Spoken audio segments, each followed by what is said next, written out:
I'm sure you're all familiar with our friend Nolan's business, the Hot Takery. Unfortunately, an incident has occurred. Nolan's takes were just too hot, which caused the establishment to set fire. So while they're under repair, we'll be taking over.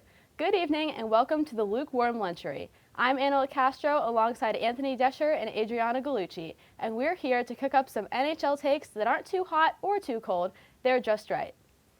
So we're going to start off by talking about Bo Horvat. The Islanders just acquired him in a trade with the Vancouver Canucks, and in less than a week, they've signed him to an 8-year, $68 million contract extension. Now, a lot of people are saying that this is excessive, the contract is too long, and it's too much money. Anthony, I'm going to start with you. What are your thoughts on the situation? Well, first off, speedy recovery to the Hot Takery. We hope to see you again soon. But Bo Horvat, he's a 30-goal scorer. He's got 31, only halfway through the season. And last year, his career high is 31. So being at that pace at this point of the season is good. He's probably going to reach 40, maybe about 50 goals. And he instantly becomes the Islanders' best scorer. He leads it with 54 points. The guy behind him is Brock Nelson, that all-star. So he's got 46. Everyone was saying that maybe he would get 9 to 10 million. He got 8.5. I think that's a pretty good bargain for him, especially with the player who has been a captain before. He was a captain with the Canucks. So he's going to bring leadership to the Islanders. And when we talk about the trade and how now it doesn't really look too bad because you have your guy locked up long term. Yes, you give away the first round pick in a 2023 draft, which is very stacked, and your best prospect in Aatu Räty. So it stung a little bit, but now I think the sting has just gone just a little bit. It doesn't really feel as bad now that Bo Horvat's locked up long term. Moving along, now that Bo Horvat has been snatched up by the Islanders, there's a new name at the top of the trade targets board, and that's Timo Meier. And there are a few East Coast teams that have their eyes on this California guy, including the New York Rangers and the New Jersey Devils. Adrianna, I'm going to go to you this time. Will Timo Meier switch coasts, and where could he fit in on an East Coast team? I definitely agree with you. I think Timo Meier's got to head east. Those, East Coast big market teams. You look at the Metropolitan Division where Carolina has that division lead right now. The New Jersey Devils right behind them, the New York Rangers following behind New Jersey. But let's start off first with the New Jersey Devils, right? You've got the squad of young, talented guys. You've got Jack Hughes, Nico Hischier, Jesper Bratt, who I'd mentioned before, but where's the veteran edge? You want to get ahead in that postseason. You want to get ahead in the playoffs. You need a veteran. You need some experience, and that's what Timo Meier is going to bring to that squad. Also, San Jose said that they wanted a 3-piece deal for Timo Meier. The Devils would give up more than the Rangers would. They've got that prospect pool, giving up somebody. I'm not saying giving up Luke Hughes, but you have a Luke Hughes type player that you could easily give up. New York would absolutely love Timo Meier as well. They could use somebody on that squad. But who would New York give up? Sammy Blais? But does San Jose want him? What does Sammy Blais do anyways? Absolutely nothing. You look at somebody like Alexis Lafreniere, who's been called a bust this season. He's really not producing a lot anyways. You could look into that New York prospect pool, but again, there's not really a lot to pull from. But Timo Meier, 48 points in 51 games this season. He's putting up Jesper Bratt and Mika Zibanejad type numbers, so I wouldn't be surprised if he falls on either of these two teams. Absolutely. And I love how you brought up that the New Jersey Devils, despite they're doing incredibly well right now, they are a super young team. They have a ton of guys in their early 20s, so bringing in somebody like Meier, who is a little bit older and a little bit more experienced, could be really good for them. And finally, I know we said we were going to keep these takes lukewarm, but I think we've been careful enough.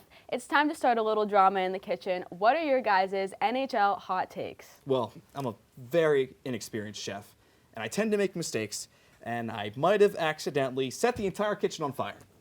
And, okay, you might not see the fire, but there it is, right behind us, so don't touch it hurts. Mr. Serious, Jonathan Toews.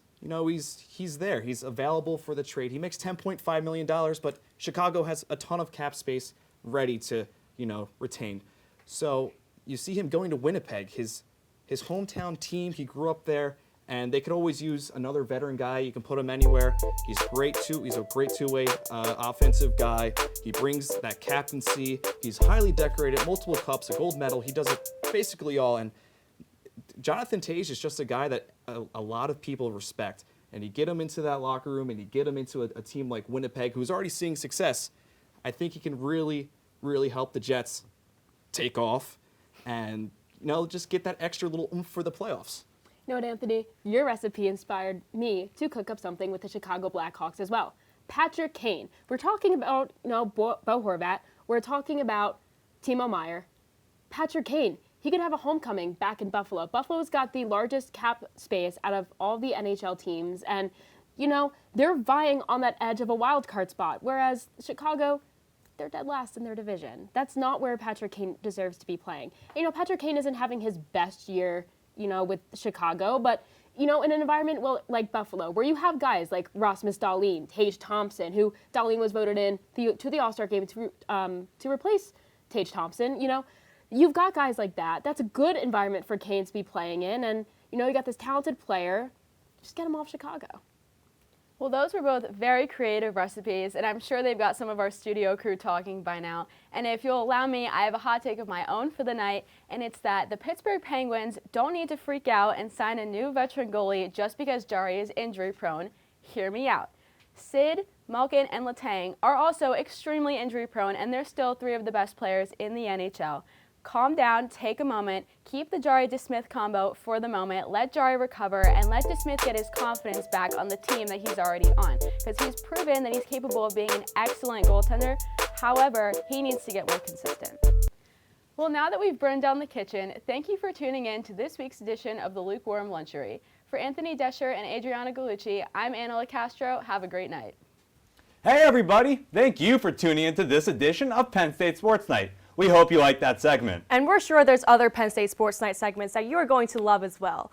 Be sure to subscribe to our YouTube channel for more content. And check us out on social media for updates and behind-the-scenes clips and pics. Follow us on Twitter at PSSN TV and on Instagram at PSU Sports Night to keep up with all the action. For all of us here at the Belisari Media Center, we are Penn State Sports Night.